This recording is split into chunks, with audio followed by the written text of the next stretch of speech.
আপনারা দেখছেন 90 টিভি।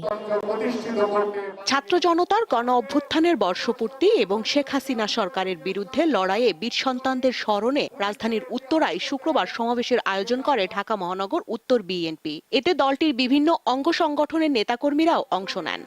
পরিবারের যে আত্মত্যাগ। সমাবেশের শুরুতে বক্তব্য রাখেন গণ অভ্যুত্থানে নিহতদের স্বজনেরা। তারা সব হত্যার দৃষ্টান্তমূলক শাস্তির দাবি জানান। সে পানি বিস্কুট খাওয়াতে খাওয়াতে শহীদ হয়, কিন্তু পানি বিস্কুট খাওয়ায় অনেক পরে প্রথমে সে যারা আহত হয়েছিল এই আন্দোলনে তাদেরকে চিকিৎসা সেবা দেওয়ার জন্য হাসপাতালে নিয়ে যায়। এরকম দেশ আমরা যেন না দেখতে পাই, আমাদের সন্তানের বিনিময়ে আমরা ভালো রাস্তা দেখতে পাই।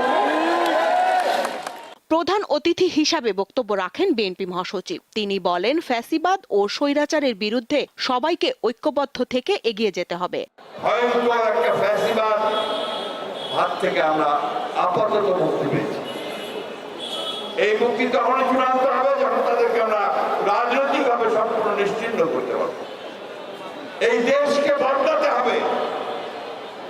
আমাদের যে সমস্ত শাসকেরা, আওয়ামী ফ্যাসিস্টেরা, হাসিনারা যারা আমাদের দেশকে ধ্বংস করেছে, তাদের প্রতি ঘৃণা তৈরি করে।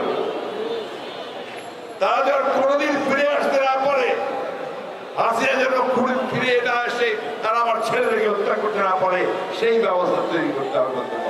দেশকে এগিয়ে নিতে নির্বাচন ও নির্বাচিত সংসদের কোনো বিকল্প নেই বলেও মনে করেন বিএনপি মহাসচিব। আগামী ফেব্রুয়ারি মাসে নির্বাচন হবে, তাই না? এই নির্বাচনটা আমরা চাই, দেশের মানুষ চায়।